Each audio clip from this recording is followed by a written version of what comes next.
Hello and welcome to an all-new episode of Anime Brain Freeze. We are your bewitched hosts. I'm John. And I'm CC, and this is the show where we review all the anime series from the previous season we did and didn't watch start to finish. We got 3 reviews for you today, all with a touch of fantasy. First John takes to the sky with brave witches, then I'm gonna dig into the historical figures battle royale, that is grifters, and then we end on another witch, Izetta, who is the last of her kind. First, John, someone told me something weird has been happening on our YouTube channel. Do you know what shenanigans are going on over there? Wait, what? No one told me about this. I haven't heard of this. So, in a historic first, insert a drum roll. Perfect. Mm-hmm. We have published our first actual video content. It is my top 10 intros of the year 2016. It's a generous we because you did that video completely on your own, and I was supposed to release one as alongside your video, but of course I'm running late as usual. Yeah, that's my thing. Well, it took me a while to get mine together because I looked through all the intros, had a list of like almost 20 of them, and then I had to kill my darlings trying to figure out which ones I like better than the others. Yeah, it's a tough choice for me as well. I'm still working on mine. I really hope I'm going to get it out soon, get it over to the YouTube channel as well, or Daily Motion, because as John found out yeah, very quickly. Getting slapped with copyright infringements is fun. So you can watch the video on YouTube and see how I had to cut out a ton of the actual footage of the intros and layer music from Mega Man Network Transmission underneath my narration. Good choice, great soundtrack, by the way. Yeah. Or there's a link in the video description to the Daily Motion video, which is considerably less cut up. Yes, exactly. And I will probably do the same thing. Also give a small notice for people who haven't listened to the podcast and just stumble across this, to tell them that, hey, the actual video is somewhere else. Probably we'll see what happens to my list once I test upload it there. But anyway, yeah, I hope to get it out soon. As long as I get done before the Oscars, I'm still green when it comes to talking about stuff from 2016, I guess. But yeah, it's a cool video. It's a cool list. You should check it out. The link to our YouTube channel in all our podcast descriptions on summaries and everything on SoundCloud, on our site. Naturally, there's a link too on animebrainfreeze.com. You will. And John, did you post the video on our site? No, I didn't. I should do that. Yes, exactly. Okay, so you will find it definitely. You will find a link to the video on animebrainfreeze.com, or search for Anime Brain Freeze on YouTube. You should find our channel there. No one else has that stupid a name. Anyway, yeah, check it out. It's a cool list. I hope my video will follow soon. But yeah, for now, check out John's list and tell him what you think about it, good or bad. Yeah, tell me how crap my opinion is. Yeah, I think he can take the criticism. At least I hope so. Don't blow up the channel, John, if you get mad at the comments. Listen. Yeah. I can accept criticism. And, I won't resort to immediately going nuclear. Current events. Yes. But very topical. Please, tell me what you think of my list. You would, place something differently if I missed something that you like more than another. I'm genuinely curious. I would like to let my video speak for itself in that regard, because there's some correlation there. I can tell you that much. But I don't want to give it away yet, so, yeah, we'll see. Well, I'm sure we have, I know we have at least one similar choice. I don't know about the rest, though. Oh, there's more. Okay, all right, cool. You'll see. Anyway, so yeah, everyone, if you like to listen to our podcast and you like anime openings, check out John's list of favorite anime intros from 2016. and I will mention when my list is uploaded, when my video is uploaded on the podcast. Once that happens, whenever that happens. And yeah, that's it for now in terms of news regarding our own actions. And so let's head into the first review. Let's do it.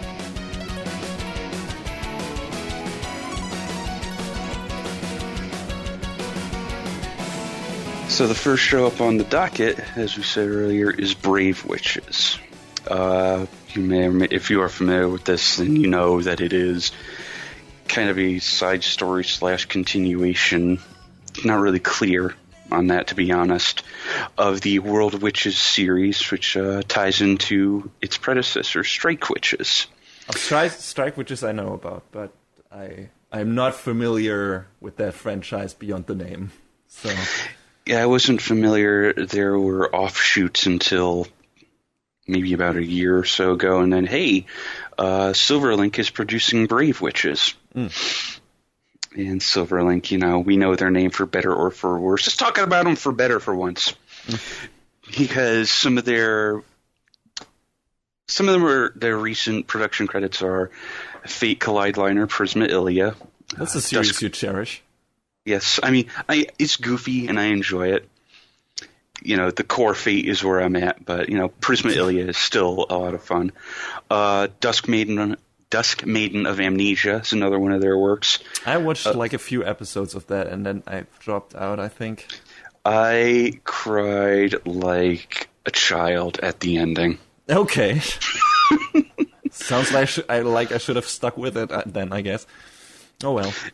And another one of their big works was Penguin Drum.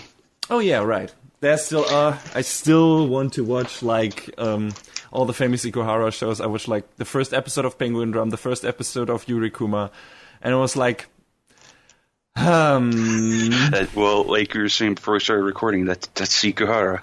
Yeah, it's if you like your weird surrealism and symbolism and reading up a lot on what all that shit actually meant, because if you're not, versed in, really versed into film analysis and what, different depiction means, and you're kind of dense like I am, you might be pretty lost in what is actually going on in those shows, maybe. But yeah, I still want to get into those because I've heard so many good things about his works. Utena, like I said, Penguin Drum, and this, and yeah, sure. But yeah, I remember Penguin Drum looking cool and stylish, so I guess Silverlink did good work with that as well. Yeah, I mean, I always point my finger toward Chaos Dragon as being, some of their worst work, but... Oh yeah, it definitely is. But Silverlink, in spite of, the huge turds like that, they are capable of good work. So I think I'm a little too harsh on them sometimes. I want to believe every anime studio is. I know that's not the case, but Yeah. Optimism, Captain. Anyway. So Brave Witches is a story that takes place basically in an alternate universe version of the 1940s. There's this alien threat called the Neuroi that have descended on the Earth. And the way we combat them is with magic, because, screw technology. And you use devices called striker units to, take the fight to them. And those are basically pieces of equipment that attach to your legs and that allow you to fly that are powered by magic. And the thing about that is, as Strike Witches kind of made a name for itself by, having the girls not wearing any pants while they're flying around. Pants in general, or just no, long pants? Like, no long pants. I don't... Okay. Maybe there's some reason so they're for that. Flying around in Speedos or swimsuits or something. Pretty much. I mean, maybe the reason for that is, it doesn't... The striker units don't fit well over the clothing. I don't know. I'm sure there's some sideways logic reason in there. Probably, yes. You could have called it bullshit, but yeah. I'm trying to be nice. All right. Come on. So Brave Witches follows the story of this girl, Hikari Karibuchi. And she's training to become a military witch, trying to hone her magical skills so she can join the 502nd Joint Fighter Wing alongside her sister Takami. Mm-hmm. One day, when Takami is gravely injured in a Nuroi attack, Hikari takes it upon herself to try and fill her sister's shoes. She kind of shows up at the doorstep of the 502nd's garrison and says she wants to train with them to help in her sister's absence. But, her magical skill is not very refined. She has no combat training. And the 502nd are kind of like, we appreciate the thought, but maybe you should, let your sister sell get cars. Better. Yeah, basically. But as anime is, as it's the genre's MO, it's very much an underdog story of Hikari, training and honing her talents and eventually becoming something of a valuable asset to the team. But when her sister Takami gets back into action, there's certain decisions that need to be made in regard to the team's composition. Okay. And then going further than that is heavy spoiler territory. So that's basically the broad overview of the story. From the basic setup, it sounds a bit like Symphogear. Like, small, plucky... heroine that once, gets into fighting aliens and has like this big sister type she looks up to. And I don't know, sounds a bit familiar. I mean, yes and no, simply because in Symphogear, that whole situation is more forced upon Hibiki. That's true. Hikari kind of takes matters into her own hands. It's like, yeah, I can do this. Oh, no. But I think just from the approach of, her not being the most capable and controlled fighter in the beginning and most skilled and, has to learn a lot, I think that's a bit comparable. Yeah. And, yeah, where... Without going into spoilers, does the story go beyond the, fight the aliens bit? Is it more about the, team dynamics or, the characters themselves and how, the two sisters cope with the new situation and everything? What's the focus? There's definitely a lot of the team dynamics in there because, again, Hikari is new to the team. She goes in there very inexperienced. Some of the team members are like, what are you going to contribute? And then, as they get to know each other and they figure out everyone's own strengths and weaknesses, the band starts to come together, as it were. And I don't know, I like the dynamic between all of the characters, even though, it's nothing that we haven't seen before, but it's just fun for what it is, seeing everyone play off each other. Okay. And the action? That sounds kind of important. Like, is the staging good? Is it exciting to watch? I mean, the firefights and dog, cat, rabbit fights. I didn't mention this, but each of the girls, this goes back to Strike Witches as well, when they manifest their magics to start fly and, combat the Nuroi, they kind of take on not really the powers, but the ears and tail of a different animal. I guess that's how the power manifests. Again, something that's not, I feel like wasn't very clearly explained. But the air combat is pretty cool, But I think my one gripe is, now the Nuroi are CG'd. That's fine. They don't, they are, just weirdly shaped alien creatures. All right, That's okay. The problem with the CG comes in when they use it on the girls because it's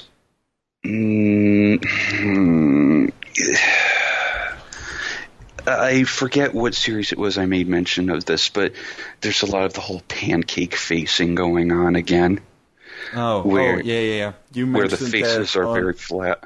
You mentioned that on Love Live. That's it. Thank you. I couldn't remember which show in particular it was, but yeah, there's scenes where if when they use the CG on the girls for like distance shots, it looks fine. It doesn't look bad. But on the close-ups, it's like, ugh, guys, ugh.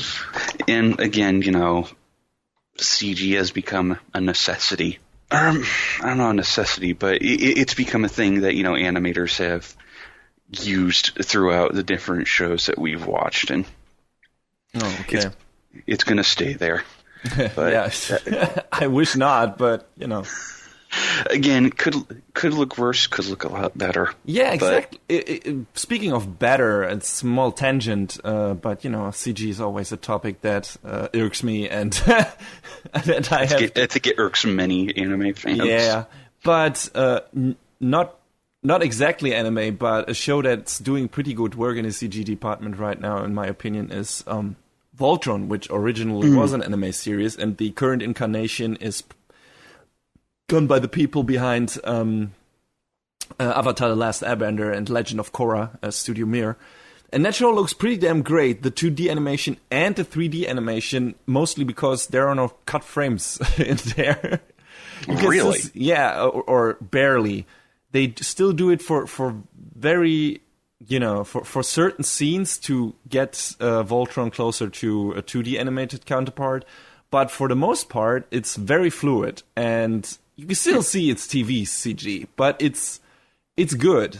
It's definitely more tolerable than most anime CG. And I'm kind of surprised, this show that is inspired by anime, the style is totally anime-ish and everything, but still does that part better. It's like, God damn it, Japan! Why? Anyway, yeah, I just had to notice that. Check out Voltron if you're interested in, in. I've been meaning to do that for a while. Not you specifically. I meant just, the audience and everything. And the first season was a bit low on story, but the second season seems to ramp up in that department. So yeah, I'm looking forward to more. But yeah, anyway, so much for CG can actually work in animated products. So there you go. Sad to hear it didn't quite work out in Brave Witches. I mean, they've kind of used CG on and off throughout, the Witches series. Also, probably worth mentioning that the Witches franchise has changed studios 2 or 3 times now. I think the original, the first Strike Witches series was animated by Gonzo. Then it got handed off to AIC, and now it's in the hands of Silverlink. Weird. I thought it was a rather popular franchise, so I'm surprised that any studio would, I mean, that's what I was under the impression too, but sometimes you get really questionable studio switches. The 2 that spring to mind for me are Log Horizon jumping from Satellite to Dean, and Nanoha switching from 7 Arcs to A1. But would you say, you watch the other Witches series, would you say the quality, even though there are different studios, is kind of consistent, or is there a huge leap or decline in quality after switching, Well, I mean, the same director, Kazuhiro Takamura, has been working on it since the beginning. So, they've managed to keep it, pretty consistent from beginning to where it is now. So I don't imagine there's much of a problem on the production side. I just don't know why it switched. Yeah, me neither. I would like to to have someone who has more intel on that, or just insight to comment and tell us how that happens. Otherwise, I have to read up on it, and I'm a lazy fuck. Anyway, how would you said you were not really sure if this was more of a side story or a sequel or something. How? Or maybe it might be somewhere in the middle. I'm not. So they don't really establish where that show is set in the time frame or show constellation. Not within the bounds of the show. Maybe in like the original manga, it's a bit more clearly drawn out. Oh, okay. So it was based on the manga. Mm-hmm. Wasn't aware of that. Is it so? Can one watch Brave Witches without having seen Strike Witches? Is it like a standalone story, or is there like world building that you have to know beforehand to get in there without much problems? I mean, I guess you could, but there were the series that came before it, and there's some characters from the original series that have brief cameos in Brave Witches, which is neat. Well, are they making a big deal out of those cameos, or is it like, hey, if you know these characters, this is cool. If you don't, it doesn't really affect your understanding of the story or anything, or your enjoyment of it? I feel like it was a little bit of fan wink. Okay. But, it was still cool to see, some of the 5-0 first appear, even briefly. Not the characters I was hoping for. Hey, you can't have everything. But it was still a neat nod to, hey, remember the original series? We do. All right.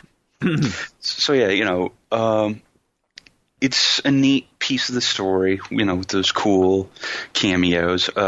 I like Hikari's story arc because she really comes into her own. It's got a fun cast of characters. The downs were, like I said, the CG's kind of on and off. Mm-hmm. And my other big down is that there's like an episode and a half at the end where Hikari is kind of taken out of the action, and it's like, isn't this supposed to be her story? And that didn't really set well with me, but I mean, she kind of has like a very triumphant moment in the 11th hour that I guess kind of balances it out, but even so, it was still a little harsh to swallow. How long does that, bench moment last? Like I said, about an episode and a half. Okay. All right. Well, I don't know. Did they just put it in there for drama or something, or to further a specific relation development with her sister?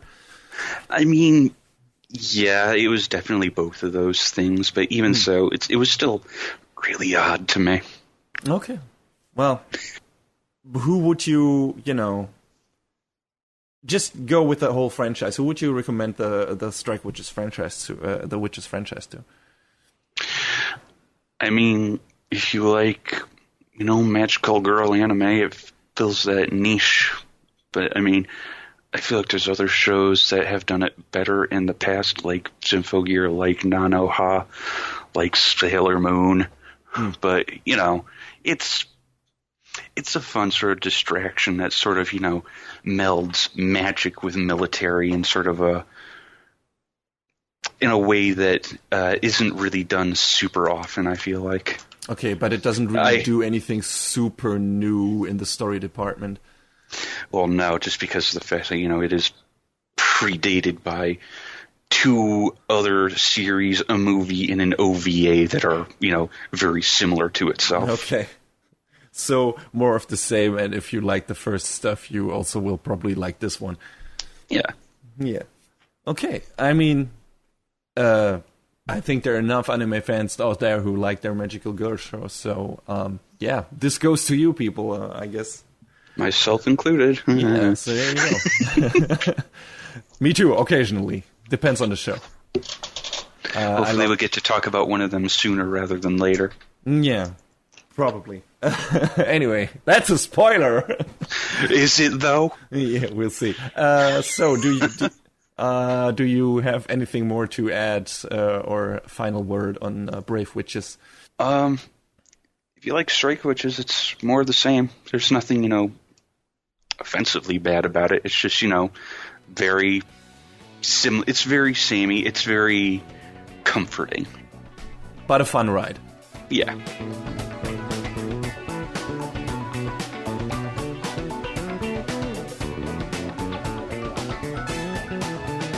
Imagine if you could pit any famous person from our history against another famous person from another time period and have them fight to the death.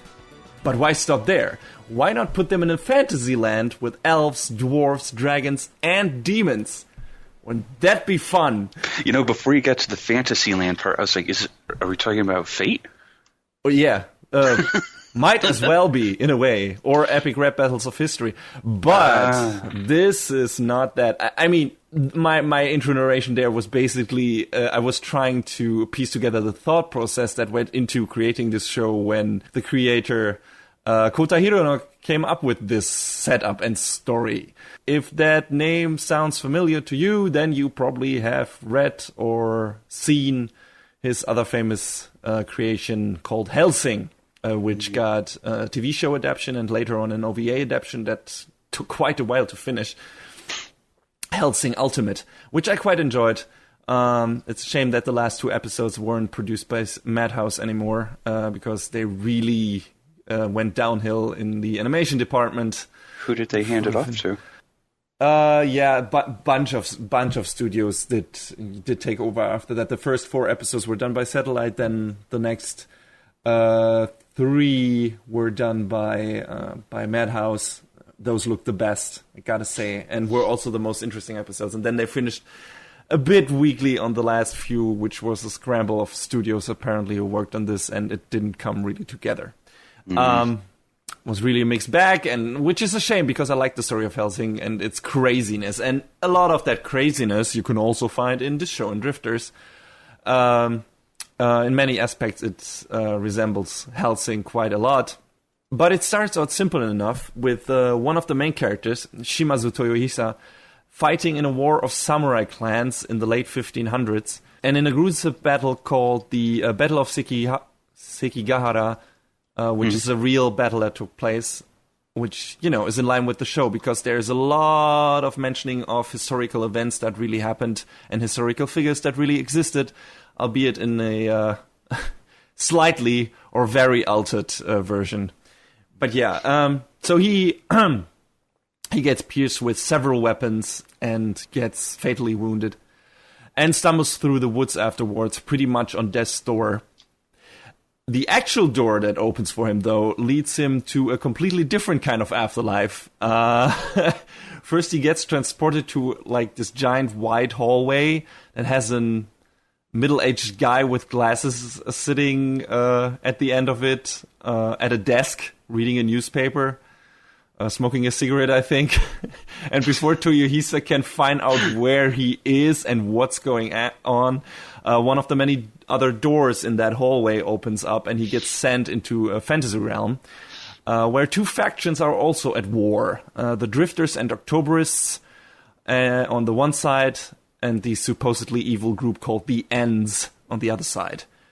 And soon Toyohisa runs into other famous people from his country and other countries, and all from different time periods, naturally.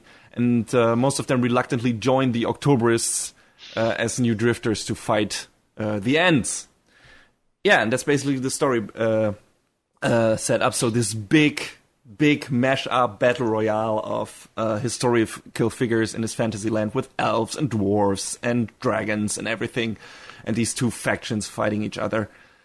Sounds vaguely like a Valhalla type of thing. Yeah, pretty much. They're all warriors to an extent. I mean, there's some people among them who are more strategists than actual, combat warriors. I mean, you get your basic Japanese historical figures. Of course, Oda Nobunaga is in there. Of course, he has to be. And on the European side, you got some actual, interesting figures that probably don't get so much spotlight in anime. You got Hannibal, you got Scipio, you got Jeanne d'Arc, you got Butch Sundance and Billy the Kid on the American side. And of course, good old Hitler is in there. I'm looking at the cast list and I'm seeing names like Rasputin, Gilles de Rais. Yep. And some of those names sound familiar to you if you've watched Fate. Gilles de Rais, for example, Bluebeard, he is in Fate Zero. And he was a creepy motherfucker in that. Yeah. Is he still? Yeah. In a different kind of way, though. He's really different in the show. He's kind of more like the protector of Jeanne of Arc. and is like this big hulking guy with a scythe and a metal arm with chains connected to it. It's a bit different. If you expect some his super historical accuracy out of that show, steer away, turn around. I mean, I didn't expect that, considering fate does take its liberties too. I mean, Arthur's a woman, so there you go. Yeah.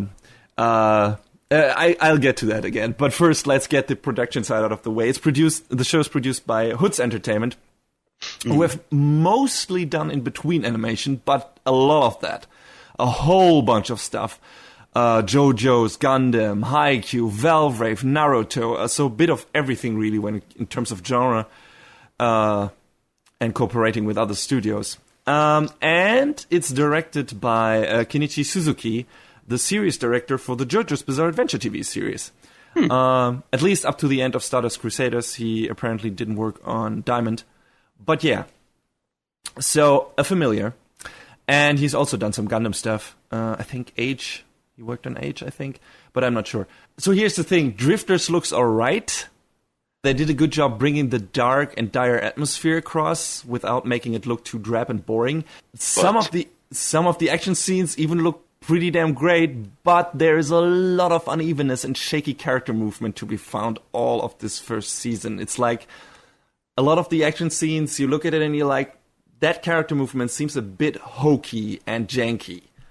And you can't put quite your finger on it in certain parts, but you know it's there.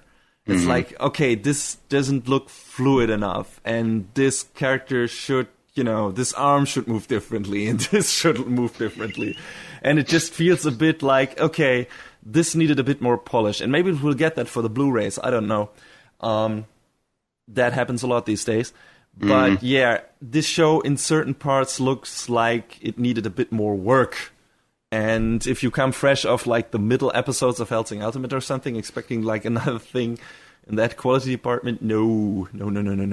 You won't get that here. Like I said, it still looks cool, and most of the action is staged really well. But with crazy music and crazy camera perspectives and everything, and a lot of over-the-top effects and violence, a lot of violence. Yeah, some of the animation just looks a bit hokey. Be aware of that. The character design is also a bit on the ugly side. Yeah, I remember back when we were doing the sneak peek, I remember looking at, some of the key art and the PVs and being like, woof. Yeah, Kouta Hirano's character design is I wouldn't say a bit of an acquired taste, but it looks a bit, unusual and a bit weird. And he can get pretty crazy when it comes to, depicting horrifying imagery in manga and everything. Oh yeah, it's kind of like what's his face? This Berserk. Miura. Yeah, Thank you. It's like with Miura. Like I definitely respect them both and their work, but it's not really in my wheelhouse. Yeah, I like Miura's stuff more because it feels a bit more, artsy and well crafted.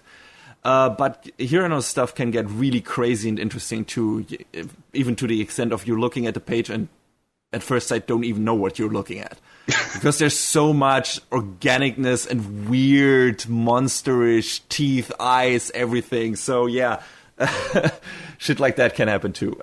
So yeah, he drew the manga, but the character designs for the show were adapted from Hirano's work, designs by Ryuji Nakamori. And he also did that for Hellsing Ultimate. And the characters can look cool in Drifters, but I feel that like Hellsing had a bit more style to it. Like in Drifters, sometimes the faces just look weird. The eyes are a bit, slanted. It's, I don't know. It feels a bit off model at certain times, and you're like, okay, this, I don't know. This doesn't look that good. But it doesn't happen too often. If you watch the first episode, it's like, okay, I can dig that style. Then you will like the rest of the show in that department, because, like I said, there are a few off-model shots and sometimes weird angles and everything, but mostly the show looks the same. It's just, if you get into the first episode, like, wait, this this looks weird. This is weird art style. It won't get any better, people. Just so that you know. And hey, you better get used to characters smirking into the camera with an evil grin, because that's a Hirano thing. That's what he does. That Hellsing was full of that. This show is full of that too. Like, the whole opening consists of characters like grinning into the camera and like, I'm gonna fuck you up, buddy. And yeah, it's basically that throughout the whole show. So yeah, get used to that. So yeah. This show was a mixed bag for me, not only in the animation department. On the one hand, I love the basic setup. Like you already said, it's a bit like Fate, as in you got versions of historical figures fighting each other. But it's on a much larger scale, and I like that. I like, okay, this is an actual war, and you got these people that you've heard of, that you maybe know their history, and they all clash against each other, not in one-on-one battles, but at the same time. So that's pretty cool. Just, the setup, and you not only got, hand-to-hand fighters, but you got people acting as mad strategists and doing actual war strategy and everything. Nobunaga mostly adds in, is working in that department in the show. He's like the strategist. He's the guy who comes up with the crazy plans to overtake a castle or something, or how to create gunpowder in this fantasy land, which he does in a really disgusting way. Uh-oh. But I won't get into details here. But yeah, stuff like that. So got all the picture, all these characters, and how would they, with their history and everything, how might they approach a battle like this? And, if a guy from World War II with his plane suddenly got thrown into this world, and people with a modern aircraft carrier or stuff like that, what would that mean? How would that affect the actual battles? How would that affect this war? And just, that kind of weird fantasy headcanon that you can create from ideas like that. It's interesting to see that play out in animation and in this kind of fantasy setting. First, I thought the show would only focus on the Japanese characters, which would have been kind of a letdown, because I don't know enough about Japanese historical figures to, appreciate their inclusion in this, and the in-jokes and everything. They go over my head. But like I said, there are soon a lot of other famous characters added to the mix from Europe and from America's history, which I'm a bit more familiar with. And I have been listening to to the podcast Hardcore History by Dan Carlin, which updated me on a lot of these figures, and I can only wholeheartedly recommend that one. If you are, if you need to brush up on your especially European history. So, and don't want to read all those books. But yeah, if you know your way around a bit history, there's a lot of cool stuff in there, and interesting people to see. Just, oh, this is a drawn version of that character. That's a cool idea. Yeah, he could have looked like that, maybe. That's interesting. You might get a kick out of seeing all these characters, basically having at each other. I did. Like I said, don't expect any kind of realism, though. Oh, come on, man. Apart from their basic character setups that, that is what the character is famous for and everything. And, Hannibal is always spouting stuff about the Alps and how he's going to kick Scipio's ass and vice versa. That stuff is in there. It's like references to what we did in our actual history. And do you get it? Do you understand? And that's funny enough. But when it comes to, the actual fighting, this is anime. So, of course, they all have super moves. They all have superpowers. Oh, come on. It wouldn't be anime without it. Yeah, I know. But still, I was like, okay, you can do this. You don't need to. But all right. I'm okay with it. I mean, maybe it's also the fact that, it's supposed to be the afterlife and they can, transcend the limits of their mortal bodies or something. Yeah, that's the question. Is that the real afterlife, though? I mean... sure. I don't know. For example, Jeanne of Arc, for example, can control fire because she was burned at the stake, naturally. Why wouldn't she be able to control fire then? Anastasia Romanov can control ice because she's from Russia, I guess. And it's cold there. Makes sense to me. Yeah. Anyway. Doesn't that make total sense to you? Yeah, total.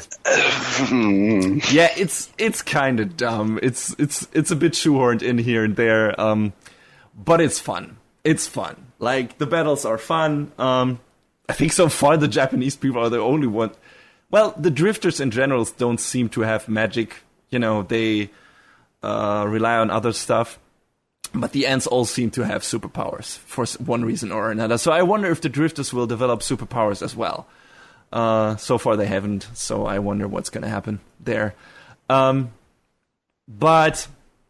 aside from these, from the fun, the version from realism, the bigger problems in terms of historical accuracy here is that all these characters seem to get glorified in one form or another.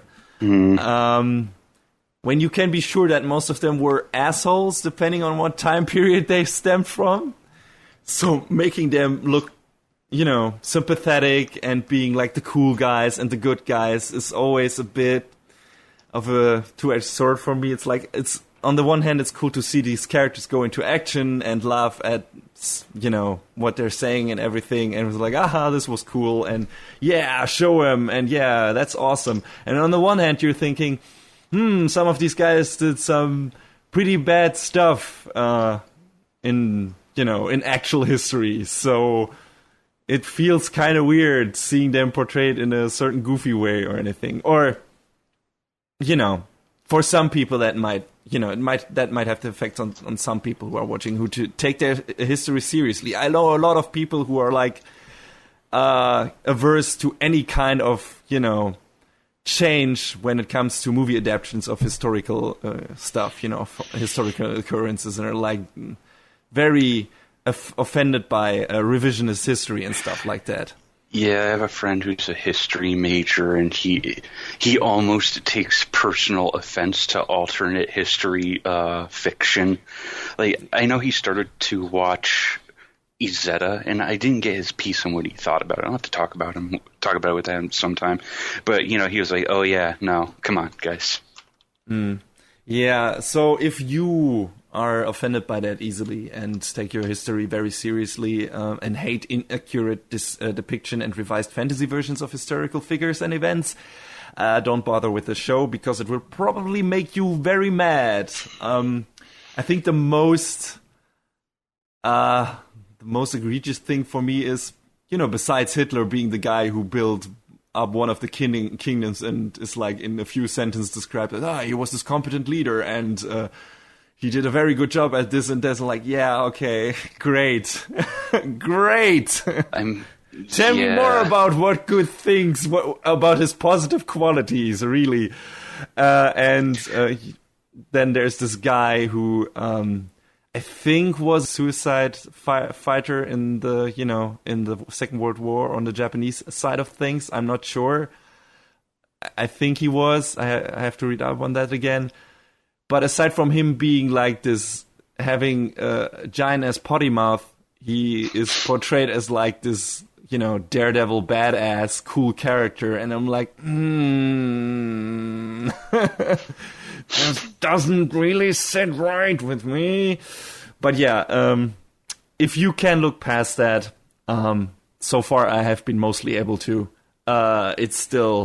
It's a lot of fun to see these like fantasy goofy versions of those characters. Like the Hannibal, for example, is like depicted as this old, really, really old guy who, he's a bit out of whack. He doesn't remember his name most of the time and just spouts nonsense.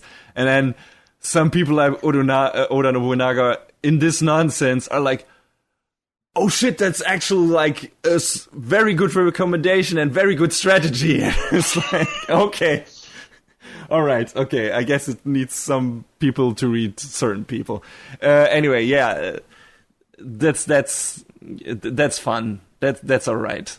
Another thing I liked about the show is that everyone speaks their respective languages at first. So Japanese or Latin and something like that. And of course, the elves and other fantasy creatures of this world also have their own language as well. We get past that at a certain point because the Octobrists, who are like these magicians who guide the drifters, have these seals that, are basically like translation patches. And then everyone talks Japanese, which is a good idea, in an anime, not talk fantasy language all the time. No, but you could make it be like in Tekken, where every character talks a different language and they somehow understand each other perfectly. But even in Tekken, they get actual people who, I think, who speak that, who are native speakers to that language. Oh, no, yeah, definitely. I think the voice actor for Orang is an actual Korean guy. But, of course, in Drifters, at first, every different language is spoken by a Japanese person. So you got a Japanese person trying to speak Latin, or different things, and or fantasy language. Oh, so no. That would go as well as if I was doing it. So, yeah, no. No. So I'm glad they kind of switched to all Japanese after a while. But it's still interesting. It's a nice concept and a good idea to show that all these people come from different countries and different time periods. And, they could have just started out with everyone speaking Japanese and, just explain, oh, this person is from that area. But, actually getting the language in there or trying to get it in there is a cool idea. I appreciated that. And it was like a neat little detail. Yeah. What didn't work for me most of the time, at all, is the comedy in the show.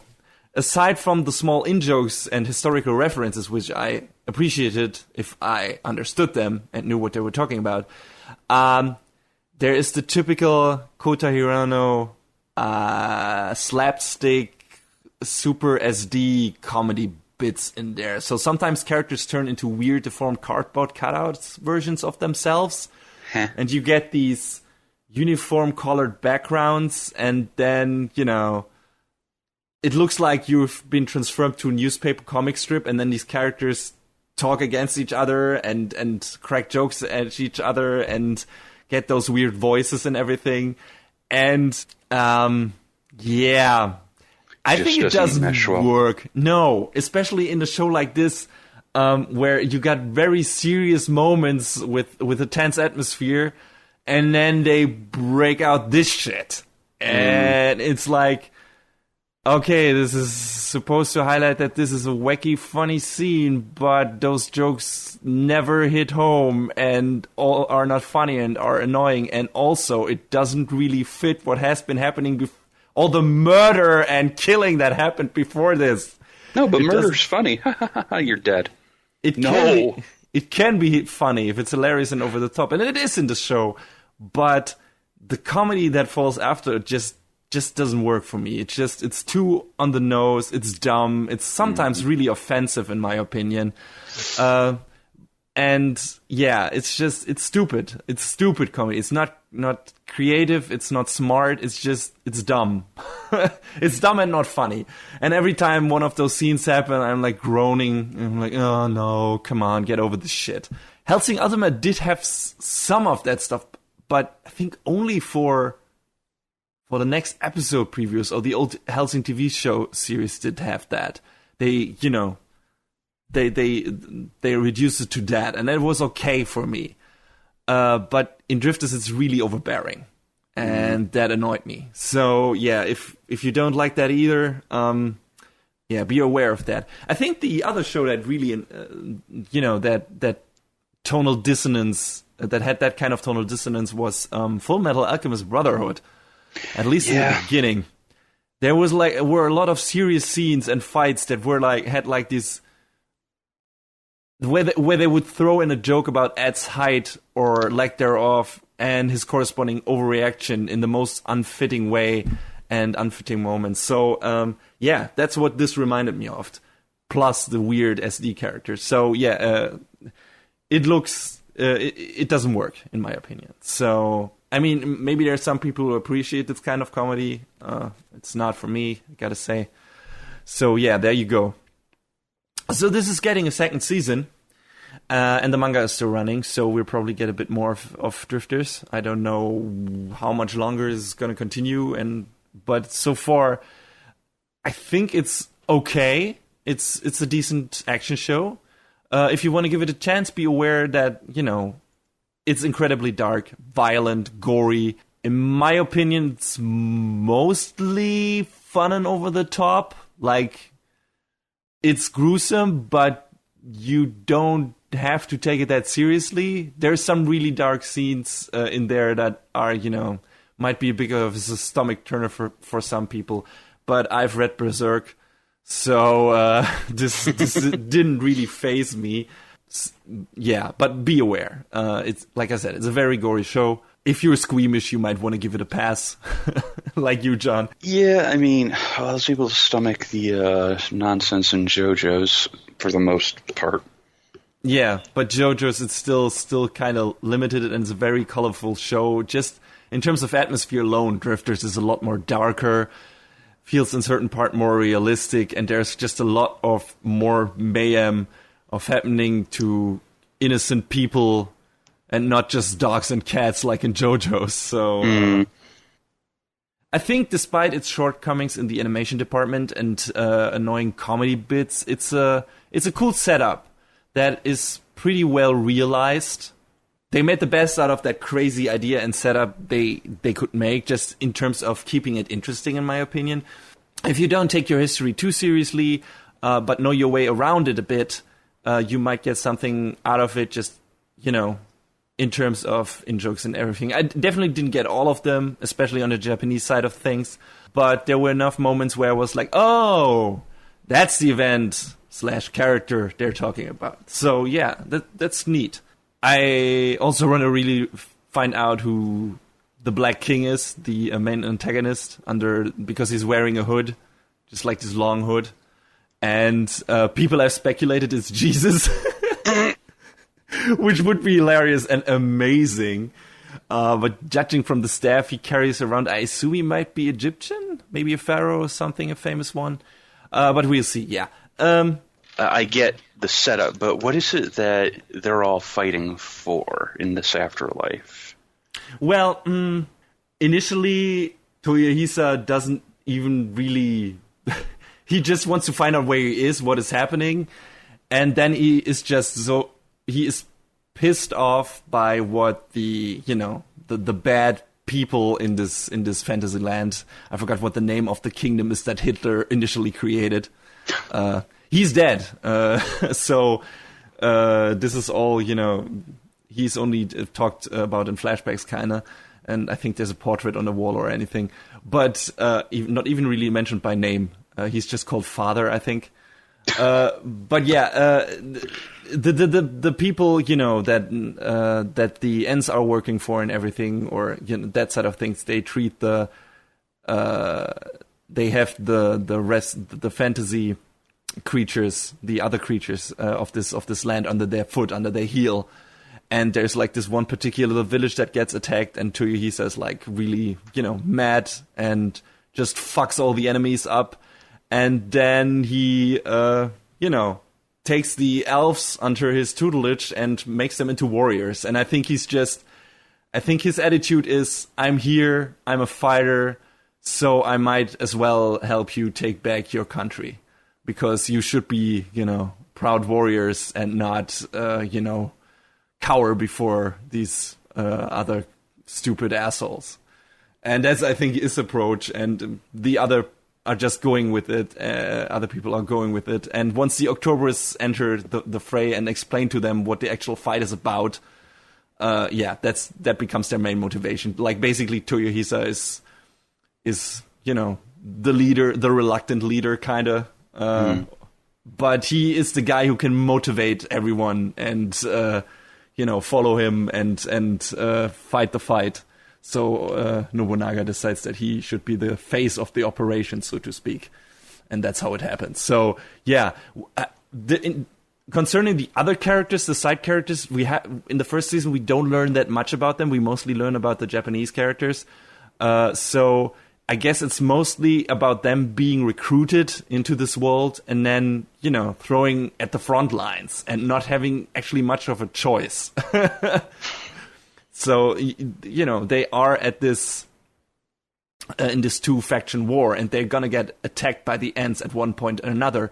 And every time a new character gets into this world, I think it's not really clear in the beginning if he is going to join the Ents or the Drifters, so I don't know.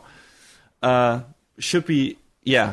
will be interesting to find out more about what the characters actually want, but so far it's more of a pretty clear two-front war between these two factions, and, the motivation of the characters is just, hey, we are here, we're going to fight the good fight, because we're warriors, and that's it. Warriors are gonna fight. It's pretty simple in that regard. Yeah, that's a little bit more clear to me now. All right. So it sounds, if nothing else, like fun fantasy setup, but, yeah. Hopefully when it does come back, you'll have clean up some of the problems that you had with it in the first place and, expand on that story a bit. Yeah, I hope so. I'm looking forward to a lot more battles in the future, and I want to see how, how some of the actual, the tougher enemies, how he fares against those. But yeah, it will be interesting to see, and I want to see where the story goes and everything, and who the bad guy actually is. So yeah, looking forward to that. Yeah, Drifters, messy fantasy action romp with a neat setup. And so far, I enjoyed it for what it is.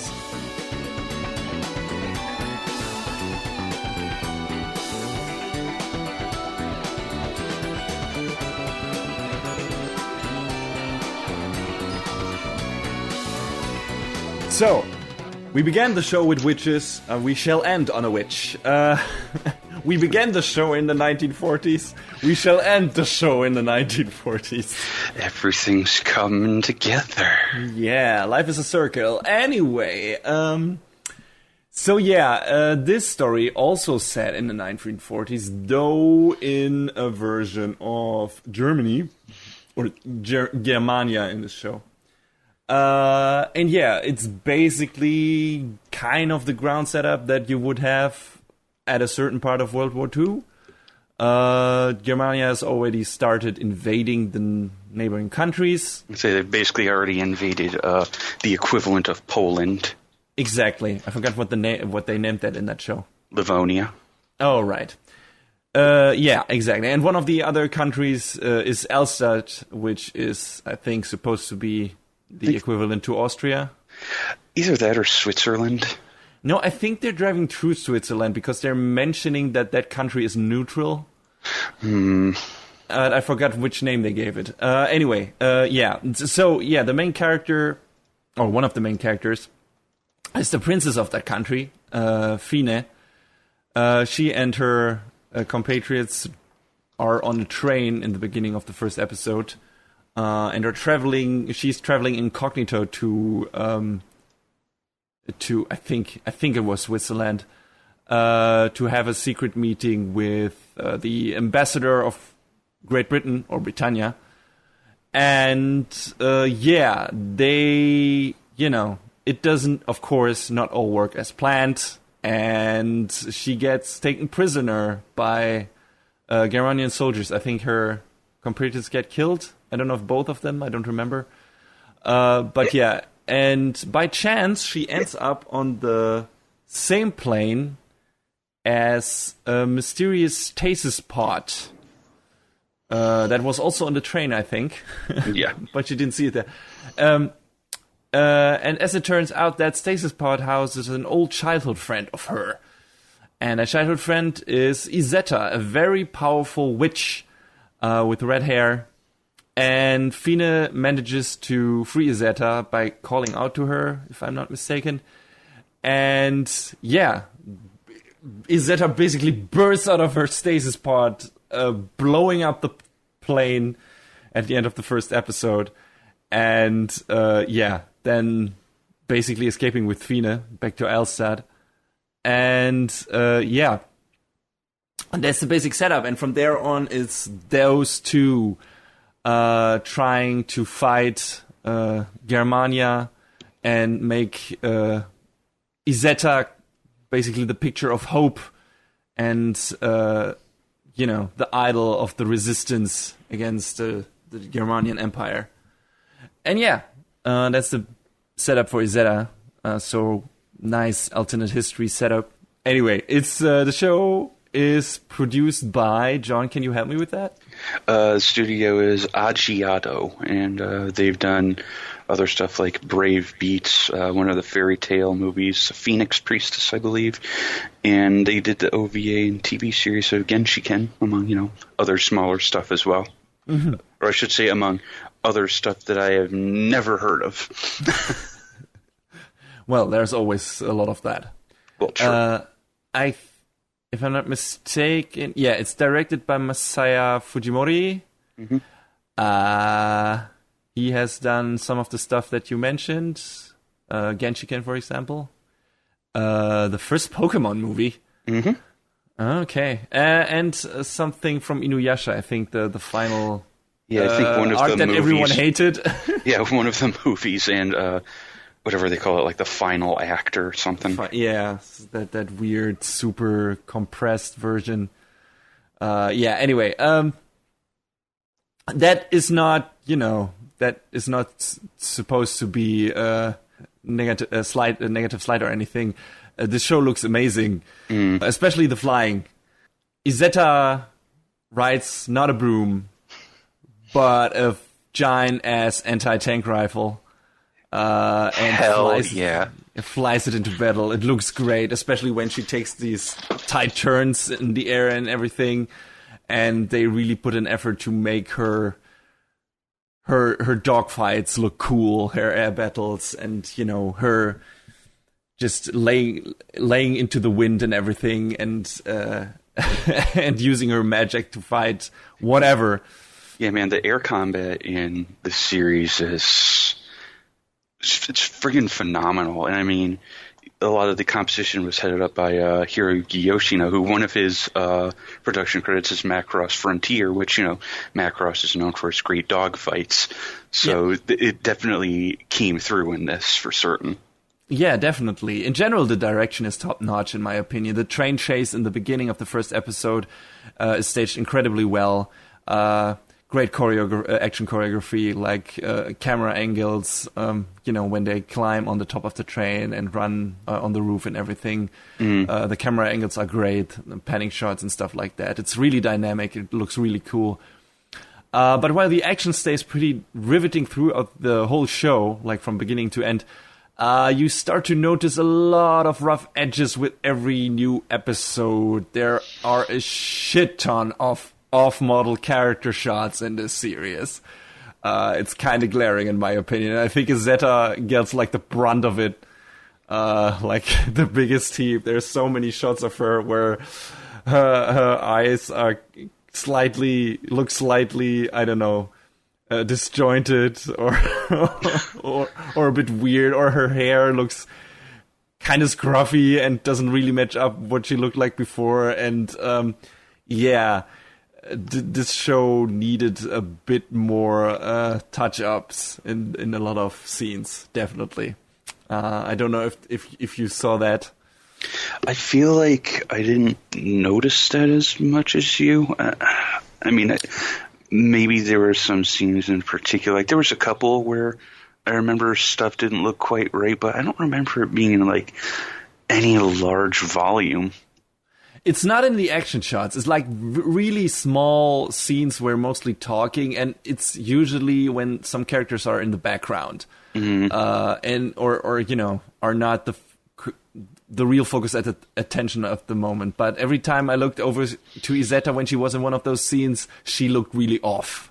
I'm like, patch it up for the Blu-ray people. But yeah, that's just something I noticed. It's like, okay, maybe a bit more quality control, should have been there. Anyway, it's written by Hiroyuki Yoshino. He has done a lot of stuff. Mm-hmm. Black Butler, for example. Guilty Crown. And probably most famous he is for... Yes. John? Well, I mean, I was going to list off a few names as well that I found striking, like Excel World, Magi, The Kingdom and the Labyrinth of Magic, Strike the Blood, Trinity 7. But I think the name you're probably waiting for is Code Geass. Exactly. And if you've watched Code Geass, you know that it is also kind of a mixed bag. It's a very fun show. It's super entertaining. But it's also incredibly over the top, has some really weird characters, and is kind of really ridiculous in certain parts. So, I don't know, compared to that, Izetta feels even a bit toned down, a bit more grounded and realistic, which I didn't expect. It didn't go into like crazy overkill mode like Code Geass did, or went super theatrical or anything. So yeah, that was welcome. I like that. Music, the music by Michiru, just that. I don't know who that is, but it was really great. Yeah. Especially during the action scenes. I really like the music in that show, but so far apparently Michiru has only done that one thing. And yeah, doesn't ring a bell. Yeah, whoever Michiru is has only done this for music, but I guess they were cast in some OVA that I'm not familiar with. But yeah, no, the music was amazing. Yeah, was great. I really enjoyed it, especially when Izetta goes all out attack mode, and there's a specific sea battle where the music really shines, and in the beginning, in the episode, part of the first episode where she is freed from her stasis pod. Really, really cool music. So yeah, this was one of my favorite premiere episodes from last season, if you remember me raving about it in our sneak peek. And I love the train sequence and the final scene when Fina unleashes Izetta. All really good stuff. And the action scenes are definitely the show's strongest point. There are, like we mentioned, crazy dogfights. Izetta takes on entire armies on herself with her magic powers.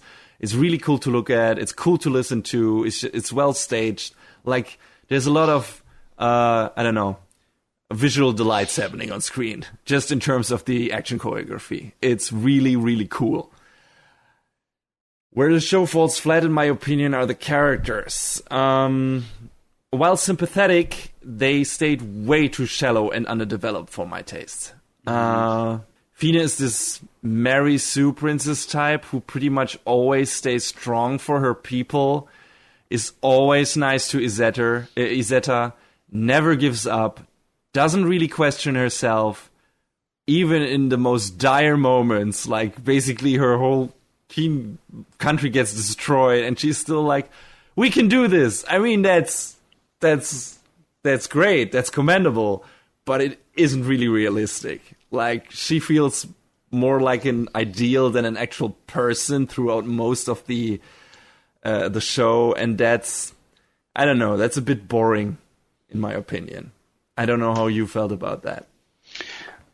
I mean, I get that, but I feel like there was at least one scene where she was questioning, not really her motivations, but her what's the word I'm looking for? Her approach. Yeah, her methods. Yeah, because she does kind of, question, putting Izetta out on display the way, they end up doing. Yeah, that's the only thing that counts for Izetta too. She never really gets past her initial motivation of doing everything to make Fina happy, as in that's her only reason to fight. Like, I want to help you, I want to protect the people of your country because you are an important person to me, and that's also as a commendable motivation. That's cool, but she never beyond that, she never develops any real, I don't know, I wouldn't call it attachment to other people, because of course she likes the other people in Elstad and everything and befriends them, but it just stays, okay, I'm doing this for you, Fine. And their relationship, while deepening, never goes beyond that, in my opinion. And it doesn't really do anything interested with the character interaction. It's always Fine being concerned about, Izetta going all out and, overdoing herself and, getting in harm's way and perhaps getting killed. And it's always Izetta being like, no, I'm doing this for you, Fine, because you're an important person to me. And it's always that same thing, back and forth, back and forth, back and forth. And it never goes beyond that, as far as I've noticed. And I don't know, and, let the character walk out of that sandbox. That I would have liked to seen that and, do some more interesting things with that. It was kind of too one note for me in just that regard. It was focused on that one central relationship, which is a nice relationship, and it's cool how it's wrapped up and everything, and it's pleasant, but I don't know, I feel like I would have liked to see more being done with that character besides that, especially in terms of the bigger conflict and everything. So yeah, I don't know your stance on that. You seem to feel not as bothered by it. I mean, like I said before, I do now see what you're driving at with that. I mean, I just thought, the characters were, I thought they were likable. But yeah, they were, definitely. I think you're right in the fact that their motivations are a bit, like open and closed cases. Mm. But, I don't know, I just really like the way they all interacted and played off each other. Yeah. It feels like maybe it's also the problem that the story doesn't really give them anything more interesting to do than just have that, that conversation over and over, because it's basically like, okay, Germania is going to invade, Izetta is going to, try to protect us, and that's what happens. And when Elstad at one point gets attacked, spoilers, and nearly destroyed, I thought, okay, now we're getting into different territories. But then the series is almost over. Mm. The ending also feels really abrupt. It's like, okay, I thought we were going into a different direction and, doing some more stuff with the bad guys, or give us something different, different bad guys, and go maybe overseas and make this a world tour or something, and make,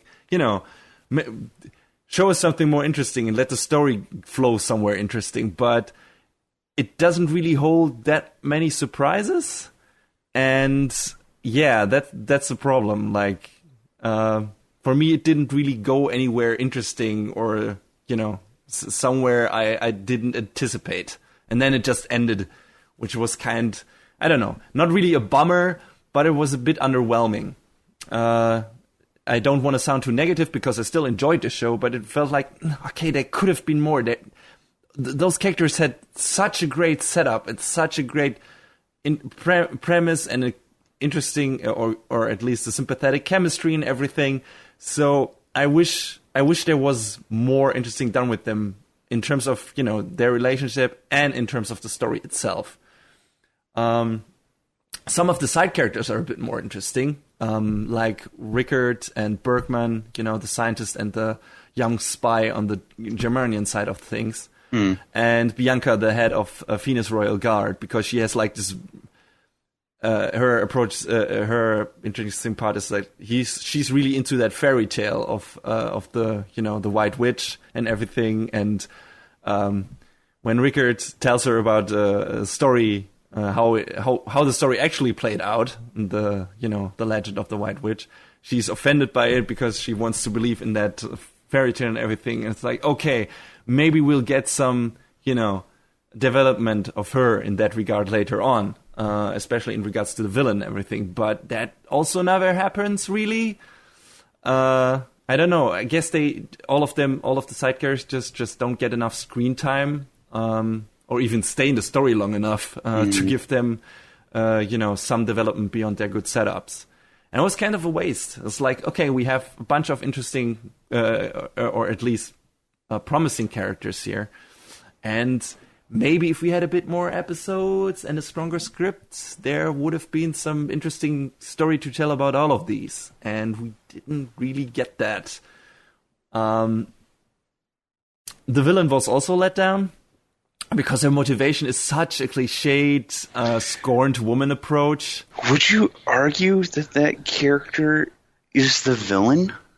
Well, yeah, she kind of is and she kind of isn't. She is the villain in the sense of that she is the antagonist in the final few episodes to Izetta and, you know, the one she fights and everything. But she is not really the driving force. That's the Germanian Empire. Yeah, you know, because they're using her and everything. Yeah, I was going to say, because she's definitely much more of a tool. It's just she ends up, you know, having kind of her own motivation that doesn't really play out, and don't feel like really makes her worthy of being like the main villain. Yeah, that's a good argument, but that's my critique exactly. That's my problem with this, because her motivation sucks, kind of. Yeah. And it feels like with all the legends, you know, they teased in the beginning. It was, oh, this is how the White Witch, and then, you know, Rickard is like, no, this is how it actually worked. And then we actually, you know, get to know about the villain and everything. It's like, oh, okay, now we get this interesting dynamic between her and Izetta. And, you know, these conflicting ideals and, you know, these two stances towards, servicedom and friendship and everything. And they try to do that, but it doesn't really play out. We barely see what happened to the villain, you know, beyond hearing people talk about what happened to her. So it's hard to feel sorry or much empathy for her without, you know, knowing that much about her past life, because the basic tentpole points, like the basic bullet points. And that's kind of, if we like get maybe like a background story episode or two, she would have been a much stronger villain, you know, not just having exposition about what her life looked like, but also, you know, seeing it, feeling it, and stuff like that. That would have made her a stronger villain. And I think also the final confrontation a bit more harrowing and interesting and emotional engaging. So, and like that. And besides her, you would think, okay, after she is disposed, okay, now the story continues on with everything, but then the show ends. It's not like, okay, okay, what's the Germanian Empire gonna cook up next? No, we're done. It's over. This was the show. This was the whole show. So, I don't know. It just feels like there should have been more.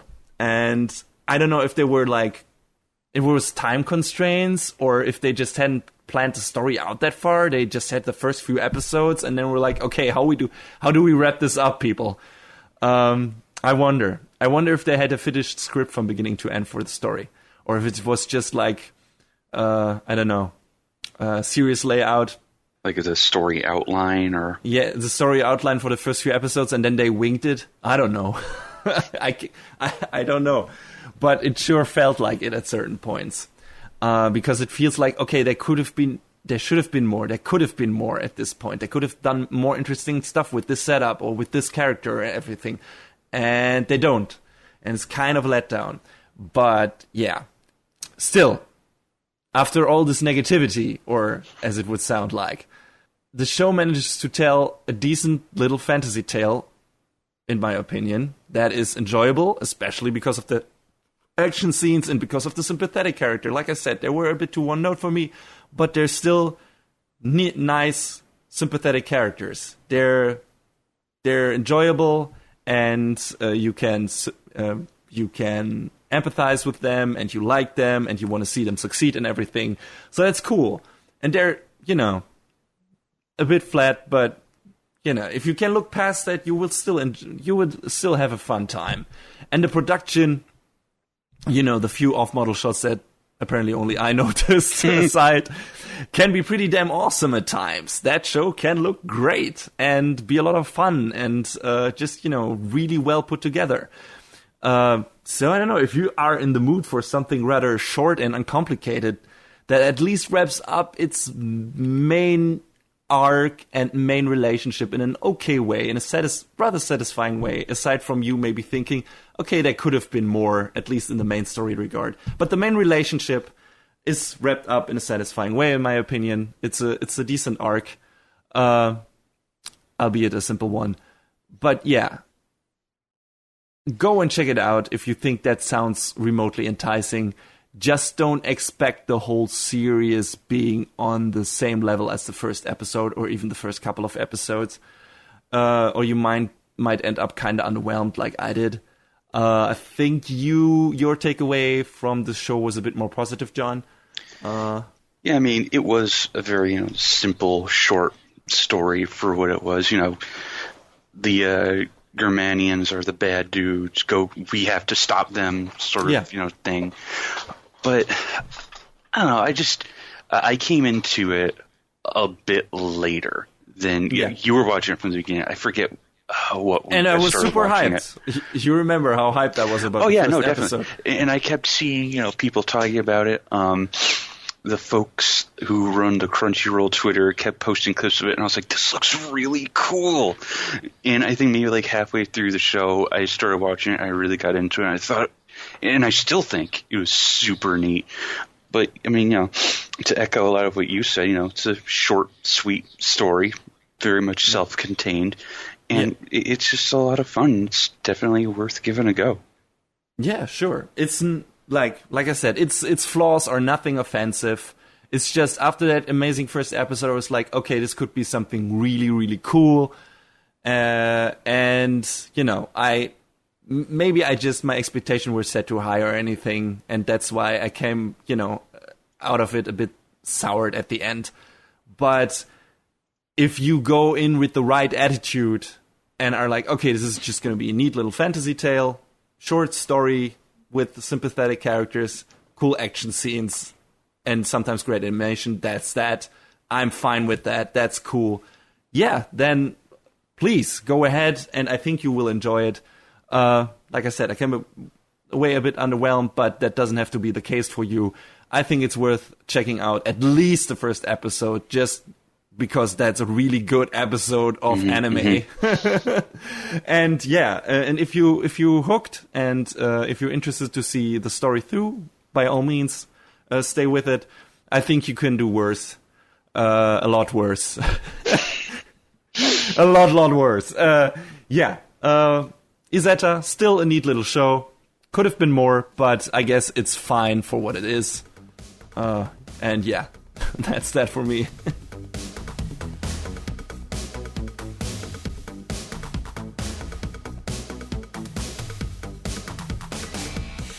And that is a wrap on the 23rd episode of Anime Brain Freeze. All the music in our show is from the Double Dragon Neon soundtrack by the amazing Jake Kaufman. Please go to vrit.bandcamp.com and check out his awesome work. You can find us on YouTube, Facebook, Twitter, iTunes, Stitcher, SoundCloud, and animebrainfreeze.com. Leave us comments and questions any way you like, or send an email to animebrainfreeze@gmail.com. Thanks for tuning in. We hope you had a good time, and please join us again on our next show. Macht's gut. Take it easy, everybody.